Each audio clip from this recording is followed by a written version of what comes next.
Salut tout le monde, je voudrais faire une vidéo en fait un peu particulière après celle des sur les 5 points importants, character design, etc. Je vais faire un peu une petite preview des références de Super David Hero, des références et aussi pour le genre de l'imaginaire qui est lié au Super David Heroverse, le genre le plus élevé. Bon, je vais faire l'action directement au lieu de blablater à la 1 et à la 2.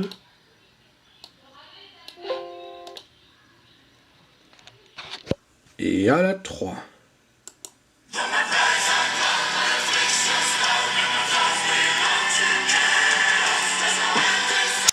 Voilà.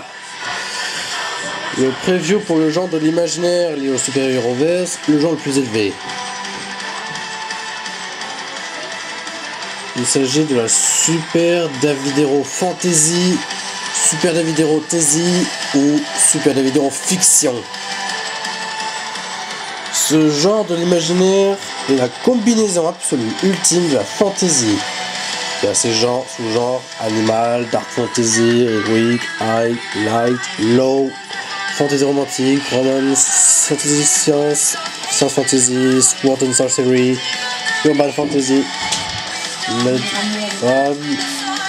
antique fantasy, la fantasy de l'antiquité, steampunk fantasy, victorian fantasy, contemporary fantasy, fantasy arthurienne, bite light, fantasy historique, fantasy policière, fantasy asiatique, fantasy chronique, fantasy des manners, fantasy mythique, space fantasy, fantasy banksienne, comique, fantasy gothique, fantasy juvénile, fantasy LG, fantasy le Shenmue, weird fiction, fantasy slavique, etc.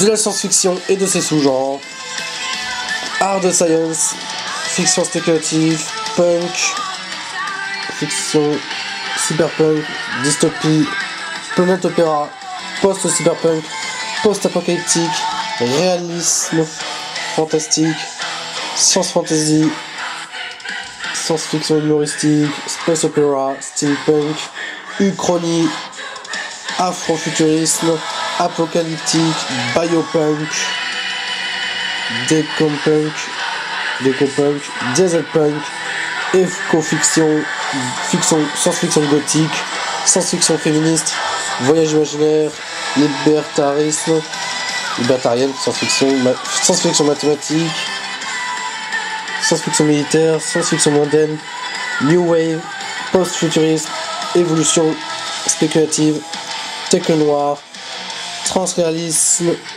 weird west, space western, anticipation, techno thriller, utopie, etc.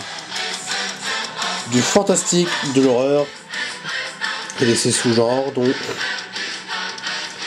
le gothique, l'horreur, le mystère, l'apocalypse zombie, la survie, le satanique, l'overcraftien, le slatterpunk, le gore, psychologique, les légendes urbaines et le viscéral et le surnaturel, etc.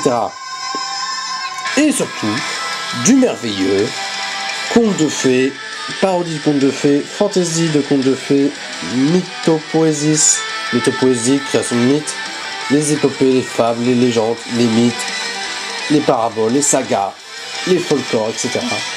Et aussi de plein d'autres genres de l'imaginaire, tous réunis en un. Pour faire en bref, la Super David Hero Fantasy, la Super David Hero Tasy ou la Super David Hero Fiction est la réunion ultime de tous les genres de l'imaginaire connu, de tous les genres possibles et imaginables et inimaginables. En gros, ça veut dire tous les genres possibles, imaginables et inimaginables de l'imagination humaine en un seul méga genre, voire giga genre ultime qui peut avoir toutes les possibilités. C'est exactement ça, la Super David Hero Fantasy. Bah oui, pour parler du Super David Heroverse dans son intégralité. Pour avoir tous les settings, toutes les possibilités inimaginables. Waouh. Et t'as les références? j'ai fait un preview des références de Super David-Hero. Quelques-unes les plus grandes, genre quelques-unes, c'est pas toutes. Mario et Sonic, bien sûr. Pokémon, les types, les talents, les compétences, tout ça. Les statistiques, les attaques. Un peu de Fairy Tail, les combats des fois, un peu de One Piece.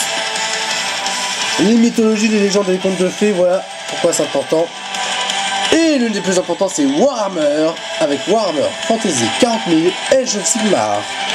Warhammer qui serait très important parce qu'il y aura des batailles, bien sûr.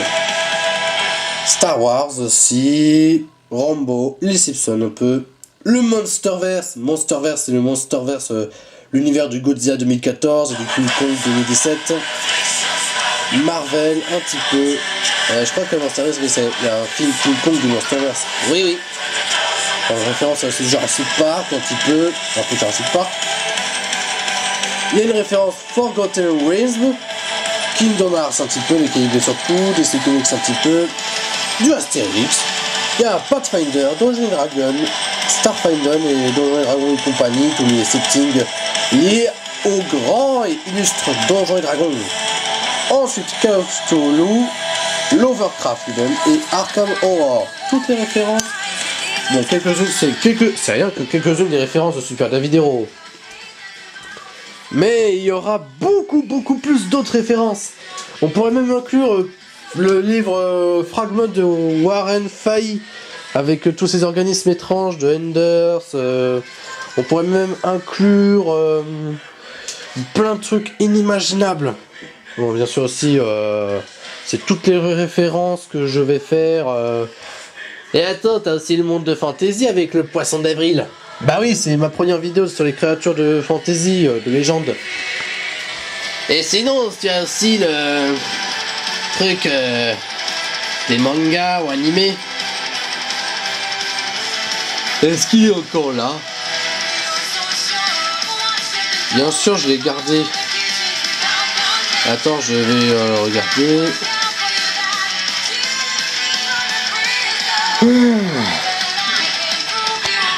Voilà, information.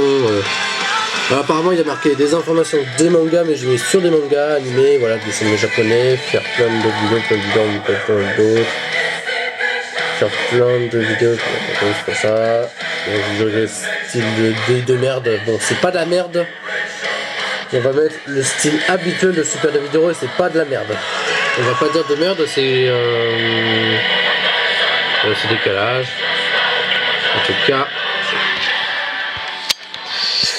En tout cas, la vidéo de 100 abonnés, en fait, il y a plutôt le style habituel de Super David-Hero. C'est un peu le style avec Dark Spyro.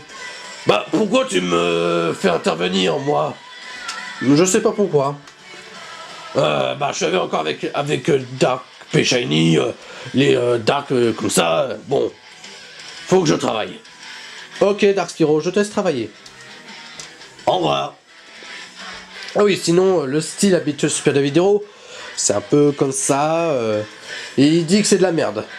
Mais grand or, 1000 fois. Et bah... Il y a les mangas, surtout les humains avec des yeux énormes, c'est pas réaliste, c'est un peu ridicule.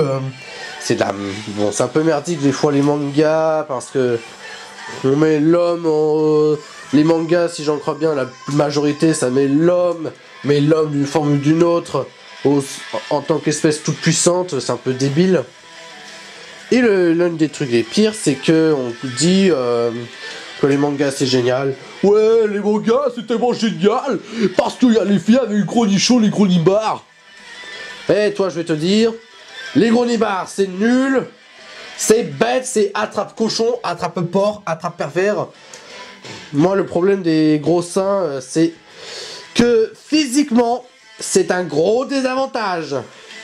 Parce qu'imagine si tu te trimbales tes seins, oh là là, putain, tes seins en nibar de la télé-réalité de l'île des culs brisés, et bah, tu serais dans la merde. C'est pas vrai. Si, toi, tu te la fermes. Bon, en tout cas...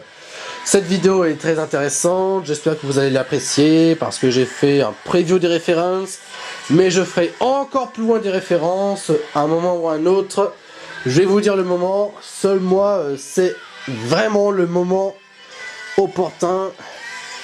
Parce que j'espère trouver le moment exact, mais je sais comment sera le moment, mais j'espère le trouver. Bon, allez, on va s'arrêter là pour cette vidéo et on dit ciao, bye bye et ciao. Bye bye, au revoir.